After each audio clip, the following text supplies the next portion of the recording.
we're live. Oh shit. I bet. So this is the launch of LIT Presents the Speakeasy. I'm your host Dwayne, and I got my boy Zeeq over here. Say what up. It's good, y'all. I'm Zeeq, the ZYC, also known as my government name. We'll get into all that. Yeah, so we just going to just chop it up. Actually, can you hook up the gram? Of course, yeah, sure. So yeah, we about to go live on Instagram as well. It's kind of hard to do that shit. Yeah, really, I'm still getting privy to all of this. Don't mind me. Yeah, this is just a situation. Like I hit up Zeeq like in the afternoon. Like, yo, let's just I got this show. Let's just do it. Basically, what I this is supposed to do is kind of give artists a platform to just not just talk about music, but just talk about everything. To kind of like give the people like a look at who they really are.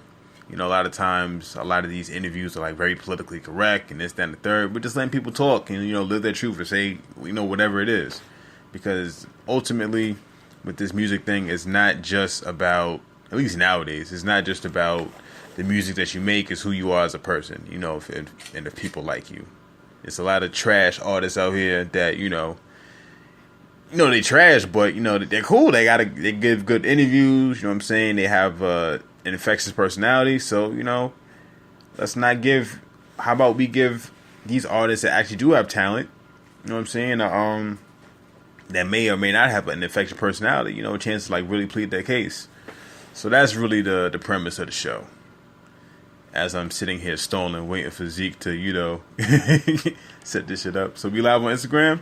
Yep. I bet. So yeah, this is Speakeasy Radio, presented by LIT. Got my boy here, Zeeq.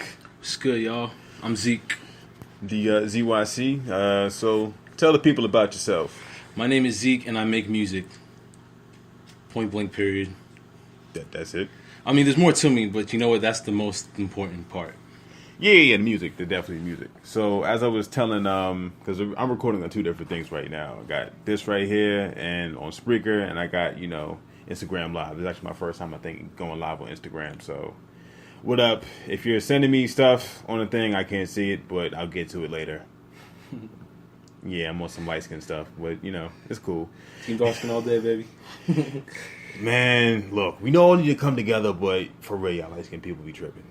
It's all love, though. You know, it's a common understanding that light skinned people are sensitive. Not just think everyone's sensitive about everything all the time. You know, it's like a generalized statement to be like, yo, light skinned people, they so this and that and the third and they extra. But, you know, everyone be like that. Like, and it's all because of love, really. Like, you know what I mean? Like, it's love. It's all love. Yeah, I like every shade. It's just, you know, I like certain shades better than others. But that's neither here nor there. You know what I'm saying? Like, just because I like something doesn't mean that, you know, that you're less than. You know, some people say cucumber tastes better pickle. Anyway, so yeah, you say you do music and everything like that. So how would you describe your music? Scholarly. What the hell does that mean? Well, if I were to describe my music, I would say it's scholarly because only an educated person can understand it because I'm an educated person. And I'm an educated person who makes music.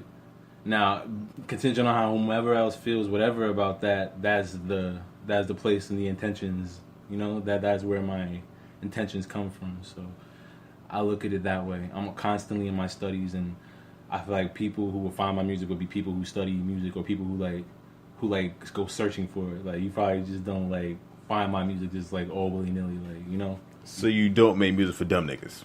I don't make music for dumb people at all. Okay. Cool. I think somebody just shared our post. Oh shit, we lit. So yeah, that's what's up. Scholarly, like, kind of break it down. You're saying it's like you have like entendres or you have like metaphors that people may not get the first listen. Is that what you mean? I don't want to make it too much of that, like, because that gives it more power than it really has. You know what I mean? It's like I'm making this music because I'm a vessel of that which we all derived from. So I'm here learning instruments and things that, you know, most musicians would take an interest into if you like music, like, you know, and I don't mind making songs in the midst of all of these lessons I'm learning, like, you know? Right. So that's how I go about it. Okay. I'm not sure if the camera could pick it up, but I'm using my phone as a microphone on some ghetto hood rat shit. And, you know, everything's makeshift, and this is how you start from the gutter. You know, everyone tries to make it seem like, oh, it's these elaborate studios and all that stuff. Like, nah, some of your favorite records were, like, made in, like, a freaking basement, or, like, somebody's freaking grandma's closet or something like that. Or the trap house. Yeah. Like, you know, dope trap. is being made in the next room. Trap music. Yeah. You know? And it all goes few and far between from where all that originates, but, you know, we can get into that in other topics, I suppose. Yeah. So, I think what a lot of people was talking about, like, musically right now, like, the hot thing is, you know, the Jay-Z 444 thing. What's your take on that? I haven't listened to it yet. You haven't listened to it yet? No. Okay. Are you a Jay-Z fan? Yes, I've heard, like, snippets of it, though. It's not like I haven't... I've totally, like, been like, oh, no, I'm not listening to it. It's just, like, I just haven't gotten the chance to listen to it yet. Right. I got you. Yeah. There's only a few people, because... Sprint title, you know. Yeah. It's like... I wasn't... Where I was at, the Wi-Fi wasn't too good. So, anytime you try to go on Tidal, like, the algorithm for their platform or whatever, like, it buffers a bit. So, that's why I was unable to listen to it thoroughly, but I'll listen to it. Like, well, we appreciate you actually, you know, using Tidal, not streaming it illegally. We don't do anything illegal. Exactly. Ever. I didn't download it, and I know where I can download those songs. No, he doesn't. I don't do that. Sometimes, no, he doesn't. You know. so if your joint is trash, I might download it. You don't know shit. So anyway, you know, with I'll listen to it. There's only a few artists I listen to, like, their music immediately as soon as it comes out is Kendrick and Jay. And I'll probably listen to Nas's thing when it comes out, because those are, like, the three artists that I really, you know, bang with like that, you know. With prominence that you would want to listen to, yeah. Exactly. So, I mean, I've been a Jay fan for, like, the longest. Actually, the first rap song that I actually remember is Ain't No Nigga.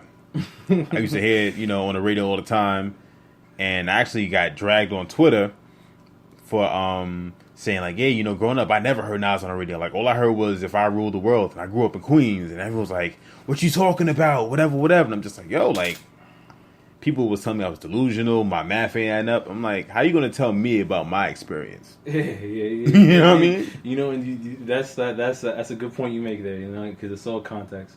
Like, you know, because someone who, during that time, saw the Nas and Lauryn Hill collaboration could be like, they heard the other song from, like, the 80s. It was like, If I Ruled the World. Yeah. And that's how they made the distinction. Like, you know what I mean? I free all my sons. Like, you know what I mean? Like, and that's the same difference. Like, you know, it's just all a matter of the era you caught it in. But, like, you know what I mean? There's people who probably listen to both of those songs in that same era. Like, you know what I mean? So, they always had that, you know? See, my thing is this, like, I mean, as a kid, you know, I was born in 87, about to be 30. And, like, next month, which is crazy. It's crazy. Mm-hmm.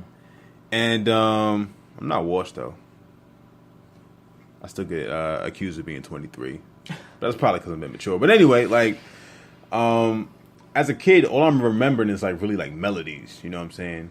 Like, or, like, the hook. And, you know, Nas isn't the best hook writer. That's just what it is. That's your opinion. That's not to take apart, you know, from anything he's done. I think it's dope lyricist. Or were you in them studio sessions? What do you mean them studio sessions? Those studio sessions with Nas when he was writing those hooks. Like, can you really say he wasn't the best hook writer? I know. This is a good topic. It's not just you though, DJ. Like, yo, it's many people we have to have this discussion with though. Like, you know what I mean? Like, yo, only people who could ever really speak on that is, like, the said artist, the engineer, and anyone else who contributed to that hook. If someone contributed to that hook. If it was the artist alone, then we could have a separate discussion. But you know what? It's really interesting how people always evade that topic. I always notice in any kind of interview or any kind of, like, a discussion, people always evade that part. Like, you know what I mean? I'm like, no. Yeah, and I mean, Jay's has some weak hooks also, but I think it's really, like, at the end of the day, like, you pick the beat, depending on, you know, how messed up your contract is. Yeah. You pick the beat, you know, you have the final say on the hook, and I mean, just... It's all from a consumer standpoint. Like, you know what I mean? Like, that's how I look at it, like...